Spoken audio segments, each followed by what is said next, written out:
You know how I'm always advising you, don't listen to what they say, watch what they do? Today we're going the other way around. Good morning to you. Good Thursday morning. I'm Dejan Kovacevic of DK Pittsburgh Sports.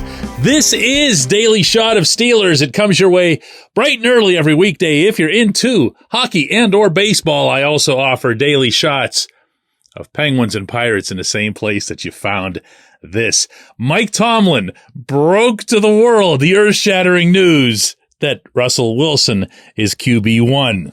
This has only been known, around here anyway, for months. This has only been played out pretty much every single day the Steelers have convened in some form or other.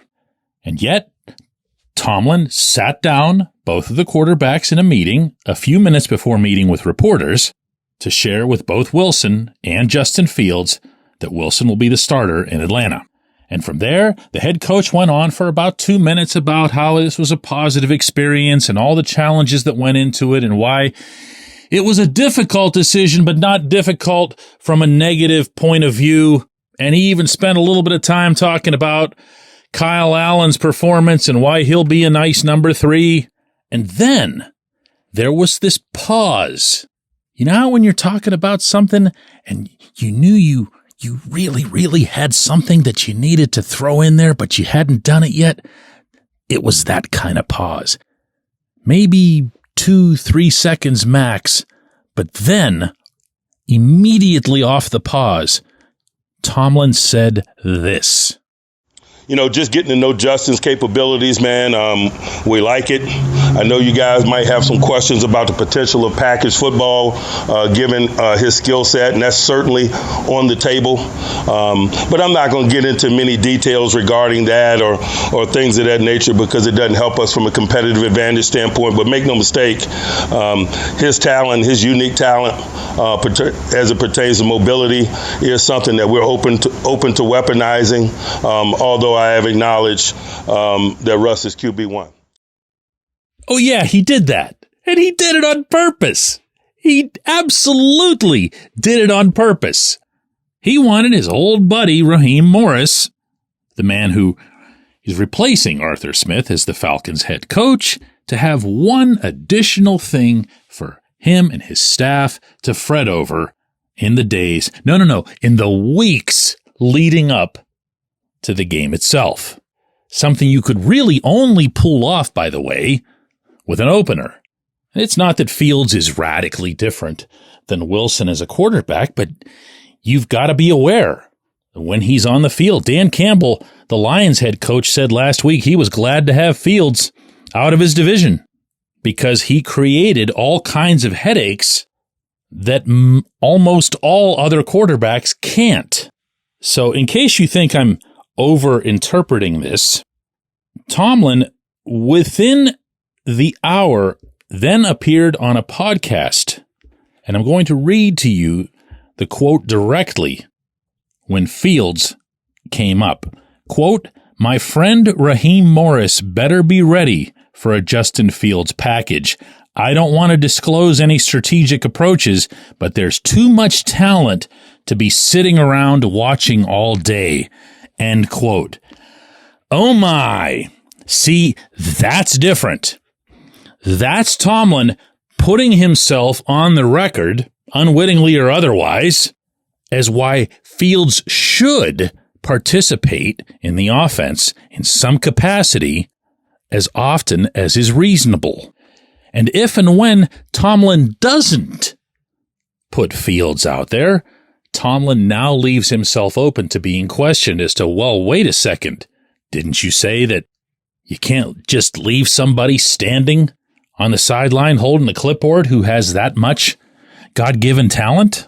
So take all that, smush it all together, and what you've got is that the day's headline actually wasn't that Russ was QB1. It's that Fields has a chance to occasionally be QB1. And I can't state strongly enough my support for this stance. As I'd laid out in an episode a couple of weeks ago, football coaches aren't comfortable not utilizing players who can do things that others can't do. That goes for every level of football. And it absolutely goes for the highest level of football.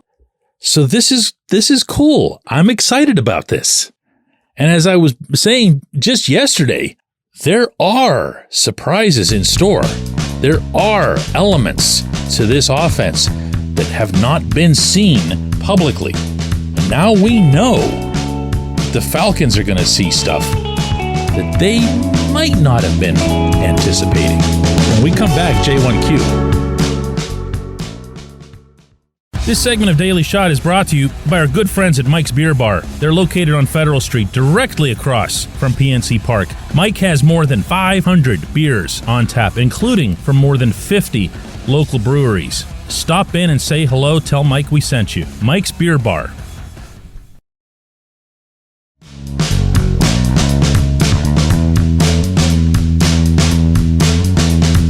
Today's J1Q comes from Paul, and it relates to yesterday's episode, which was principally about offensive tells in the Matt Canada offense. Paul says, DK, I know that Pat Freiermuth is one heck of an excellent source on the offense for you. You seem to be hinting in your many conversations with him that Freiermuth is pretty gifted in this regard, talking about strategy. So my question is, who or which players do you see as potential coaches or coordinators? As a tight end, you gotta believe that Freiermuth would make a Ken Wisenhunt kind of coach. I'm really glad you asked this, Paul, because almost any time somebody approaches retirement age, meaning an athlete, this is any sport, one of the first things that comes up in common conversation is, well, maybe they can be a coach. I had somebody ask me about this just a few days ago regarding Andrew McCutchen, maybe becoming some sort of coach with the Pirates. And I'm here to tell you that the most accurate answer that I can offer to you is none of them. Zero. Certainly not a starter. And the reason for this is so much more blah and boring than anything you might want to accept, but these guys make a lot of money playing football, and you don't make much money at all coaching football. And in the NFL, specifically in the NFL, the layers and levels of coaching that you have to go through to get up to any meaningful stature within the team's hierarchy is exhausting. Yes, there are exceptions. I'm going to give you what I think is a good one in Carnell Lake. Outstanding safety in the NFL. Really heady guy. The kind to which you, Paul, might say, hey, he's a perfect fit to be a coach. Okay. And it turns out that he was. But Carnell had to go through every step of the coaching ladder the same way everybody else does. Had to be a coaching assistant. That just means you are just staring at film. Most of it mindless grunt work that somebody's got to do. You're helping out an actual positional coach. Well, if you're good at that, and we're talking about long days, zero family, or very little family, I should say, time, particularly in season, you work your way up to positional coach. And then from there, if you're really good at that, you can be a coordinator, and you get the idea here. And these players, and that's who we're talking about in this context, are making, I don't know, 5, 6, 7 million a year. And then from there, you go down to 5 figures to do what? When you've just given everything to your sport, you've been working, training, suffering, rehabbing, becoming mentally exhausted your whole life, really, to reach a certain point, meaning to retire as a player. The last thing you want to do is go sit in that facility all day and all night. You following me now on this? Okay, so because I gave you an example that matches yours, but There are infinitely more that don't. And that's why when Mike Tomlin, and he does as good a job of this as any coach I've covered in any sport, bringing guys back who can make a difference. He'll do it in a way that's convenient for them, that's attractive to them.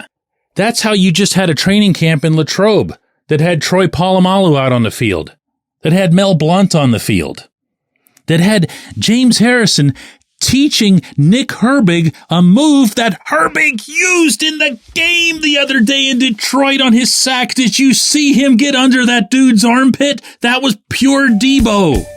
That's a way you can have guys back and helping out and teaching.